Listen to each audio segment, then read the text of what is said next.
Hey, what's good everybody? This video will be part 1 of working with the SELinux objectives for the RHCSA. And today I want to experiment with a bit more of a professional feel for this video because I think that SELinux is really important. So whenever we reach the start of some kind of objective, I'm going to put a little header bar on the side of the screen that tells us where we're at.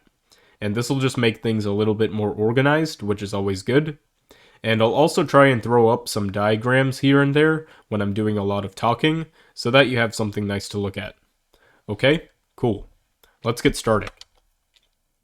So, I have a root shell here on my VM, and what we can do now is work on installing the required packages used to administer SELinux. And as you know, SELinux is already installed out of the box on RHEL, so we don't need to do much there.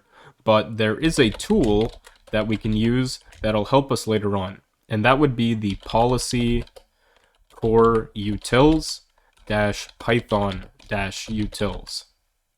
And this package is where the semanage command comes from, which is how we administer the SELinux policy.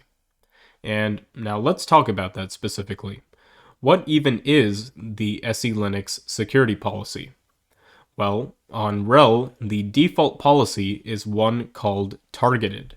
And basically, what this targeted policy involves is individual applications having their own specialized policies of their own that define exactly what is acceptable behavior for the binaries and files used by that application. Now, third-party applications that come from outside of the default Red Hat repositories are not as likely to have SELinux targeted support built in, which is okay, by the way, because that also means that for most cases, SELinux won't get in the way of that application operating either, because it's using a targeted policy, which only targets applications that support it. And the way that policies classify the access control is through the use of labels/contexts, which are attached to certain applications and system resources. And what they do is allow the SELinux subsystem to identify if an application is acting up because its security context won't align with the resource that it's trying to access. And we'll get into more of that later, but I hope this was a good refresher.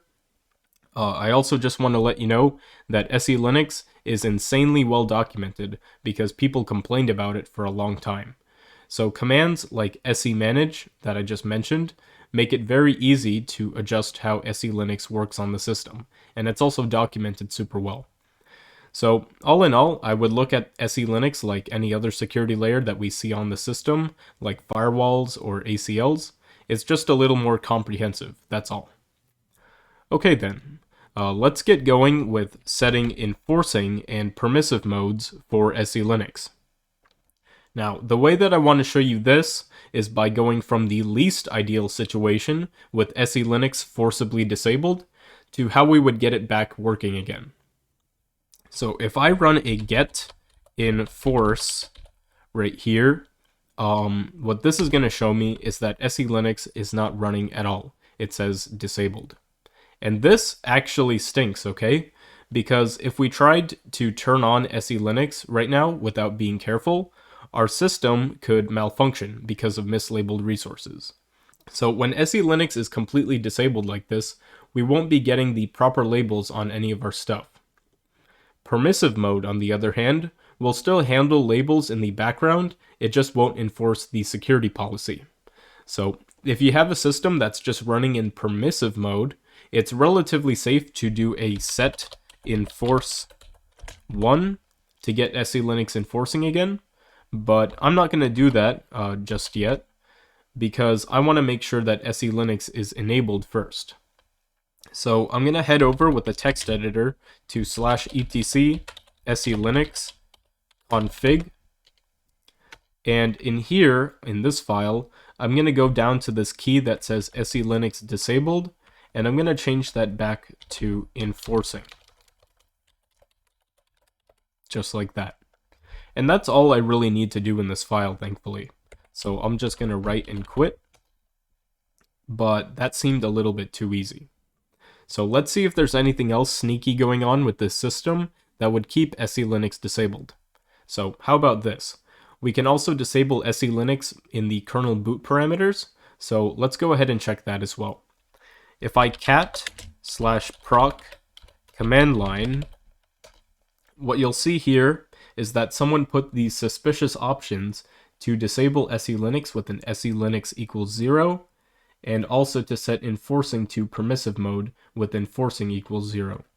Not that it would matter, the SELinux equals 0 takes the precedence here. It's going to disable SELinux. So what we need to do is remove this as well.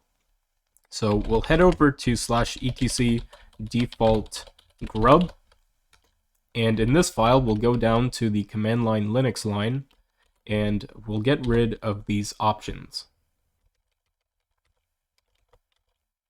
Okay, cool.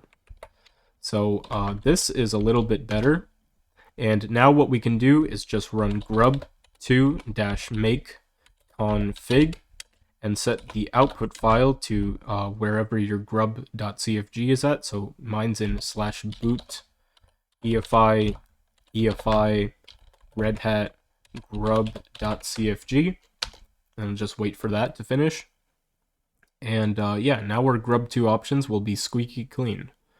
And before we reboot our system into an SELinux enforcing mode, it's also really important to do a touch/.auto-relabel in the root directory. And what this is going to do is tell SELinux to auto-relabel the file system the next time we boot. Okay, so now that I've done that, it should be alright to just reboot, and the relabeling process might take a few minutes, so that's just something where you can work on something else in the meantime. So I'll restart, and we'll see what happens.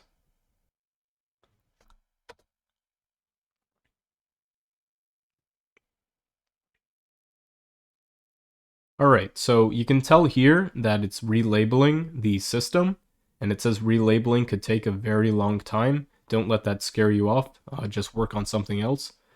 And yeah, so as you can see, it already finished. So it rebooted the system once more, and when it comes back up this time, we should be able to log in with no problems and check the enforcing status. So let's just wait for that.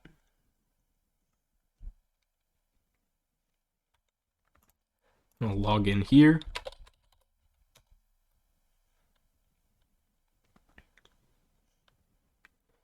I'll open up a terminal and full screen this and blow this up a little bit and run tmux. Okay, and grab a root shell as usual. Okay, now that that's all taken care of, I can run a get enforce on here, and we'll see that SELinux is indeed enforcing, and we had no foreseeable issues coming our way either. Okay, cool. So I hope this comprehensive way of making sure that SELinux is enforcing helped you understand it better. And just for completeness, you can also set SELinux to permissive mode with an set enforce 0, and this will set it to permissive. And this is really only useful for troubleshooting though. It's recommended to keep SELinux enforcing. So that's what I'll do for the rest of the video. Alright, now let's move into listing and identifying SELinux file and process context. So this objective is pretty simple. If you pass the Z option to your ls-l command or ps command, you're going to get the context information for the resources that you're trying to look at. So for example, I can run ls-l Z on the /etc directory, and what I'm going to see here is that some of these files have different type context labels applied on them, like the shadow file, what else? cupsd, and network manager, things like that. Okay, so let me go back down here. So if I want info on the etc directory itself, Of course, I could also do an ls-lzd, and you'll see that the etc directory itself has the etc_t type context. All right. Similarly, I could also run a ps ax capital Z, for instance, and this is going to show me all of the processes, whether or not they're attached to a TTY, and tell me their SELinux context as well. And from here, you can combine these commands with a grep to drill down to something more important, like I could look for audit D or something like that. And what you'll see is that the audit D process uses the audit D_T type context. An even better example might even be to grep for HTTPD, because this uses the HTTPD type context. And this is actually what I'm going to work on next, so this might be a little bit of a good example. Anyways, so the reason why you would ever want to run these commands, if it wasn't already clear, is to check what context label a file or process has to see if there's a mismatch. And mismatched labels can occur, for example, when you move a file instead of copying it to a certain directory. So this kind of has to do with the next objective, so let me get into that as well. So as you were able to tell, I have the HTTPD server installed on this machine, and if I check for the default file context for files in the var, var www.html directory, if I check that directory for their contexts, you'll see that it's httpd syscontent_t. That's the default context for files that go in this directory. Now let's say that I moved a file into this directory. So I'll just make something in my home folder, like beans, and I'll redirect that into something called page2.html. And now I'll move, well, let's check the type context for this file. You'll see here that it's admin_home t. All right. So now if I move this file, page2, to var www.html, and I check back here, the admin home_t type context has remained the same. It didn't change at all. So if I try to access this page from the browser, it's not going to work. So let me just demo that for you. Localhost page2.html, and it says forbidden. You're not allowed to access this resource. Okay, so as we already saw, this is the context that we ended up with, and we need to correct this before HTTPD can access this file. So this is actually a great segue into the next objective about restoring default file contexts.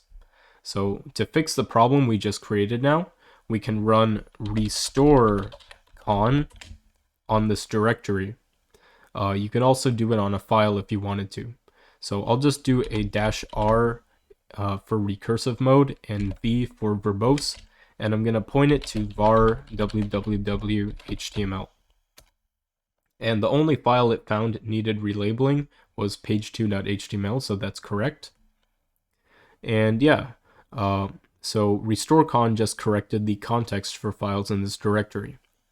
And for completeness, let me also show you that HTTPD will be able to access the file again. Yep, it works. Yeah, also just for a little bit more of a comprehensive look, let me tell you about the chcon command.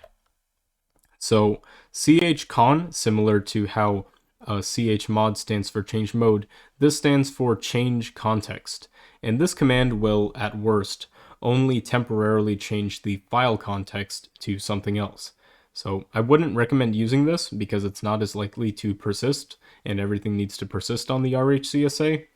You would really only want to use chcon if you're testing stuff out. The better thing to do would be to use the SEmanage fcontext command.